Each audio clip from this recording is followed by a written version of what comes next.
Se reanuda la sesión. De acuerdo con el calendario aprobado por la Comisión, ha sido citado para las 10 horas y 30 minutos don Laudelino Campelo Iglesias. Llámese al compareciente, por favor.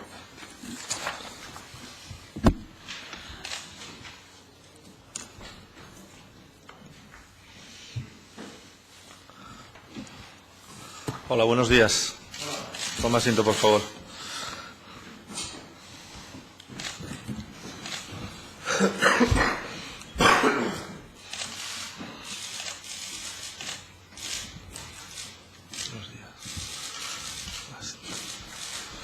Se hace constar que el compareciente está presente. De conformidad con el artículo 74 del Reglamento de la Junta General y con la resolución del presidente de la Cámara 24 de 20 de octubre de 1998 sobre comparecencias ante las comisiones de investigación, los derechos que le asisten ya le han sido comunicados en el requerimiento de comparecencia y a mayor abundamiento los tiene usted a su disposición en el escaño por si desease consultarlos.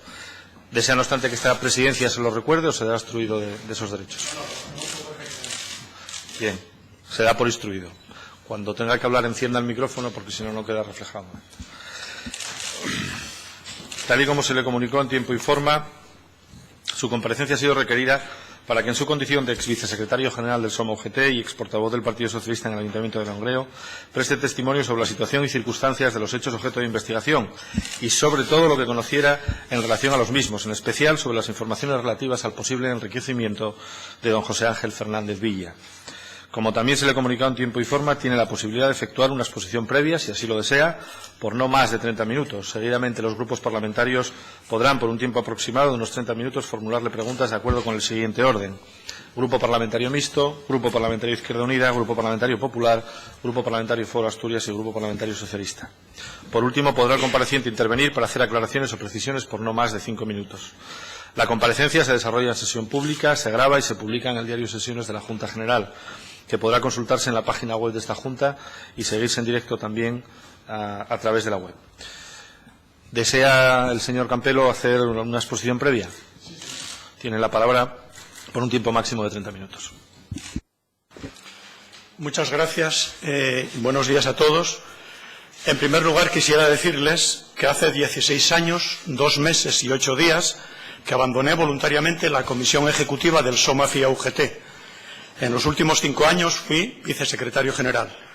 Formé parte de la Comisión Ejecutiva del SOMA durante algo más de 19 años, desde septiembre de 1979 hasta noviembre de 1998.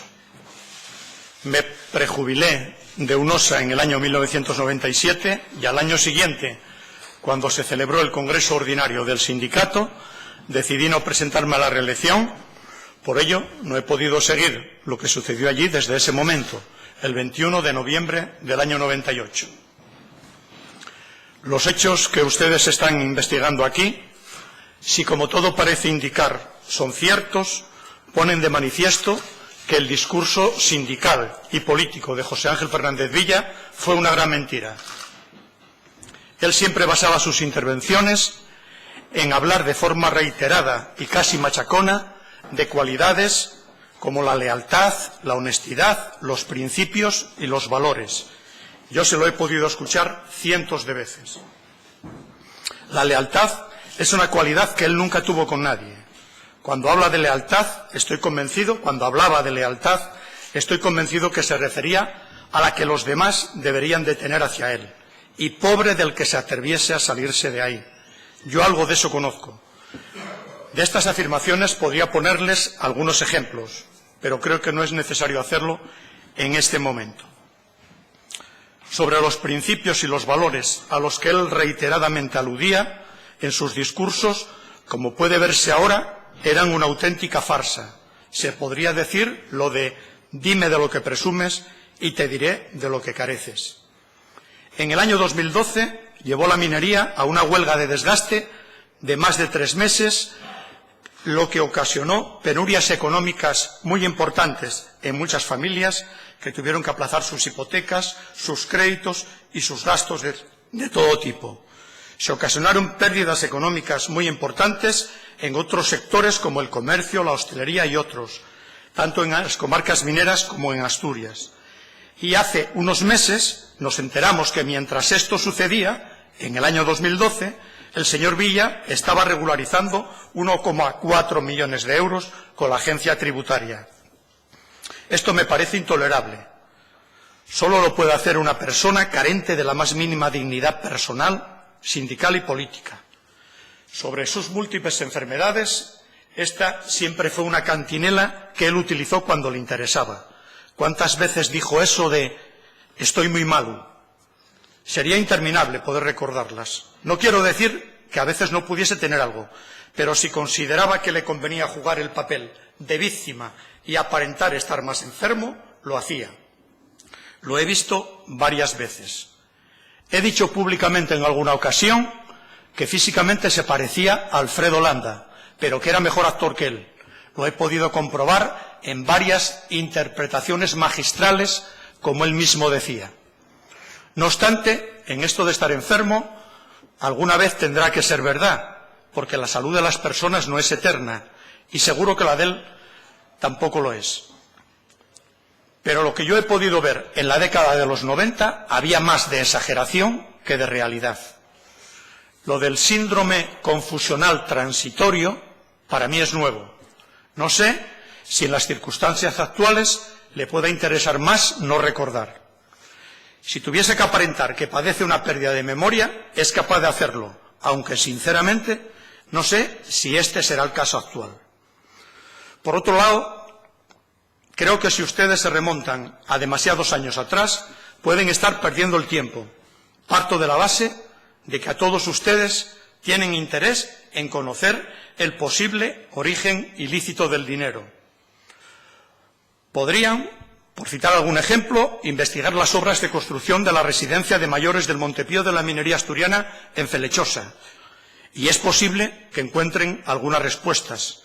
Creo que conviene saber, primero, cómo se hizo el proyecto técnico, cómo se adjudicó la obra, si hubo libre concurrencia entre empresas, a quién se adjudicó dicha obra, saber si el valor de las obras ejecutadas se corresponde con lo que realmente se pagó por ellas, más de 31 millones de euros, hacer una auditoría de las obras por arquitecto, aparejador e ingeniero en construcción que valoren de verdad todas las obras realizadas y su coste real de mercado.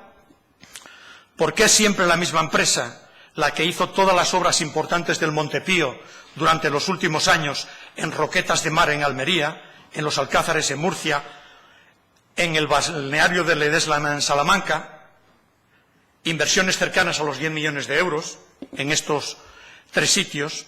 La obra de la residencia de Felechosa fue, vamos a decir, apadrinada por el Principado, para que de esta forma pudiese obtener el 100% de la subvención de su coste.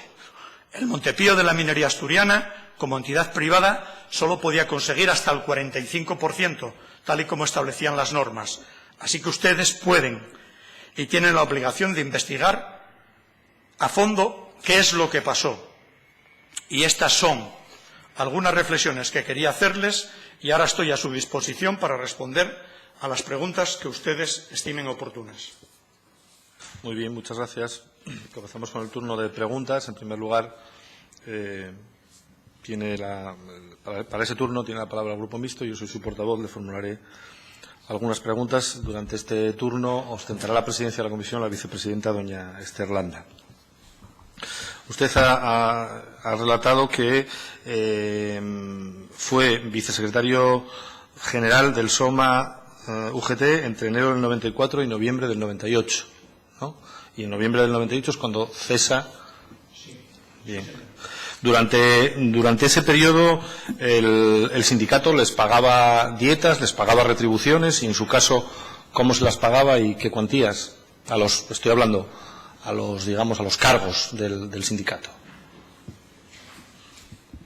Sí, durante ese tiempo había situaciones diferentes, pero básicamente se resumen en que el secretario general tenía, vamos a decir, coche y gastos pagos por parte del sindicato, y los demás teníamos que justificar el desplazamiento, la dieta, mediante la presentación de factura. Se nos pagaba un kilometraje, si lo hacíamos, y una dieta de comida básica cuando se hacía también, y si no, no cobrábamos nada. los representantes del sindicato que participaban en el comité intercentros de UNOSA recibían alguna cantidad. Los representantes del sindicato que participaban en el comité intercentros de UNOSA funcionaban de la misma manera que el resto de la comisión ejecutiva, perteneciesen a la misma o no. Es decir, el sindicato mensualmente o quincenalmente, es decir, ellos tenían que pasar un informe por escrito de viajes que habían tenido, kilómetros que eso significaba y comida con el ticket correspondiente, salvo que fuese la cantidad básica. Si era superior, vamos a decir, a lo que podía ser un menú del día, pues había que presentar la factura. Y funcionaban de esa manera y cobraban de lo que era la Secretaría de Administración del sindicato. O sea, era el sindicato el que les pagaba, ¿no?, la dieta correspondiente. ¿Y usted sabe si UNOSA pagaba pagaba esas cantidades, las pagaba el sindicato? ¿De dónde procedía, digamos, el dinero de esas dietas? UNOSA, vamos a ver, hay que partir de la base de que solo tenía acceso a las cuentas del sindicato el secretario general y el secretario de administración de turno. Por lo tanto, nosotros podíamos conocer en un momento determinado el balance cuando se presentaba en un comité regional o en un congreso, lo que podía ser el saldo que podía haber en un momento dado, pero lo que eran los movimientos internos no teníamos. Yo nunca tuve acceso a ellos, tampoco nunca los pedí. UNOSA parece ser que pasaba una asignación mensual. ¿Eso lo sabían mientras...? Yo nunca fui del comité intercentros de UNOSA. Luego hay una cuestión. Usted, en el año 2001 tuvo un procedimiento penal que finalizó en el año 2007. En el marco de ese procedimiento, usted hizo unas declaraciones a los medios de comunicación, creo que fue en el año 2007, en el que manifestó, y corríjame si no es cierto lo que le voy a leer, porque yo lo he tomado de un medio de comunicación: siempre mantuve al jefe, José Ángel Fernández Villa, informado de todas las conversaciones sobre el centro comercial. Todo lo hice con el conocimiento del jefe. En ese caso estamos hablando de la supuesta cobro de unas comisiones por la instalación de un centro comercial. De esas supuestas comisiones, ¿usted mantuvo informado al señor José Ángel Fernández Villa, como refiere aquí en esta manifestación? Creo que usted parte de un error de fondo muy importante. Nunca se habló de cobro de comisiones, se habló de petición. Si se hubiera hablado de cobro, para mí hubiera resultado mucho más fácil en el tiempo haber demostrado mi inocencia. Porque claro, cuando hay algo material, ese algo material tiene que aparecer. Sí. ¿Cómo, dónde y cuándo? A mí fue algo mucho más... si usted quiere saber si lo que realmente hay, algún tipo de relación entre esto y lo del... Sí, yo quiero saber lo del 2001... sobre el posible cobro de comisiones a empresas por instalarse en las cuencas mineras. Es decir, si usted sabe algo de eso... Yo no sé nada de eso. Si usted se refiere a eso... Y en ese caso... Sinceramente, yo no sé nada de eso. Nunca he visto nada, ni he participado en nada, ni supe que hubiera habido nada de eso que usted dice. Si usted quiere establecer una relación entre lo que ocurrió en el 2001 y esto de ahora, es totalmente... Esto no tiene nada que ver. Mi caso fue juzgado por los tribunales, como usted muy bien ha dicho, y quiero recordarles a todos que yo fui declarado inocente. Lo mío fue una venganza política perfectamente organizada por haber contribuido en enero del 2001 a ganarle un congreso del PSOE en Langreo. Es decir, quien llevaba 25 años mandando en el PSOE en Asturias, perdía por primera vez un congreso de su partido y lo hacía en su propia agrupación. Me llamó por teléfono, me amenazó gravemente, me dijo que me iba a rajar de arriba abajo y que le había hecho quedar en ridículo ante el resto de Asturias y que yo iba a saber quién era él. Pocas semanas después mandó a 2 diputados del PSOE a la sede de la FSA a acompañar a Pedro Piñera para denunciarme. Y a partir de ahí comenzó todo el proceso que ustedes conocen y así consta en el sumario judicial que se celebró en la Audiencia Provincial de Oviedo en octubre del 2007. Bien, dice que fue una operación política. Usted era portavoz del Partido Socialista en el Ayuntamiento de Langreo. De esa... Sí, ¿no? De esa operación o de esa maniobra estaban al tanto, digamos, la ejecutiva, la directiva del partido en Asturias en aquel momento. Yo creo que el ideólogo de toda aquella operación fue él, fue el señor José Ángel Fernández Villa, y el que orquestó todo. Es decir, aprovechó, por decirlo de alguna manera, información de conversaciones que había tenido con Pedro Piñera, porque en aquel momento se decía, eran unos empresarios y Laudolino Campelo. Pedro Piñera no era un empresario. Pedro Piñera era un exalto cargo público socialista que aprovechaba sus conocimientos de la administración y sus contactos para mediar en favor de determinadas empresas. Eso es así. Y hablaba en Langreo conmigo, y hablaba Mieres con el alcalde y con Balbino dos Santos, y hablaba con otros para aquello que él necesitase en un momento determinado resolver. Entonces, él decía, nosotros estamos dispuestos a ser generosos con quien nos ayude. Y eso lo dijo en el juicio, en el momento del juicio, también.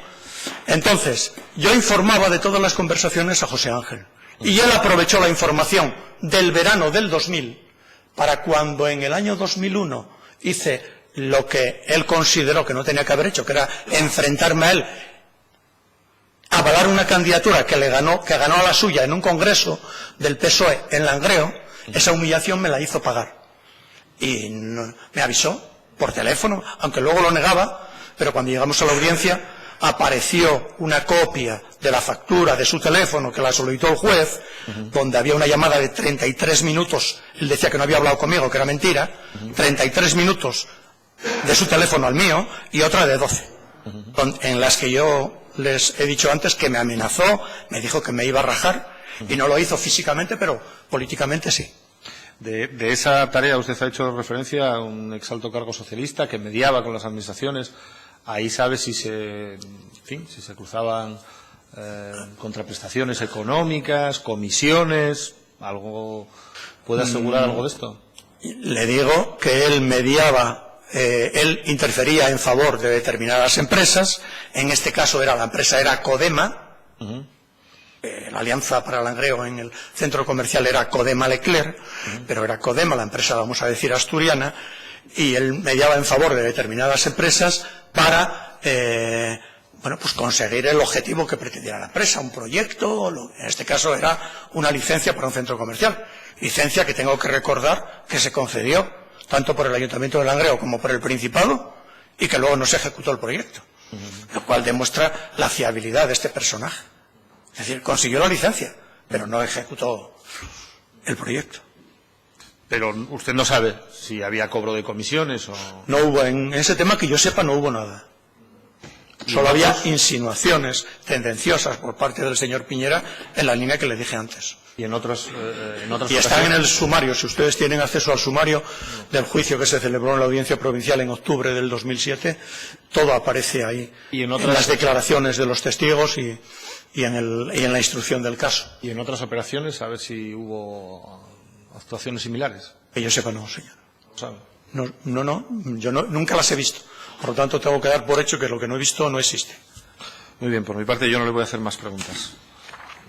Para el turno de preguntas tiene la palabra Izquierda Unida.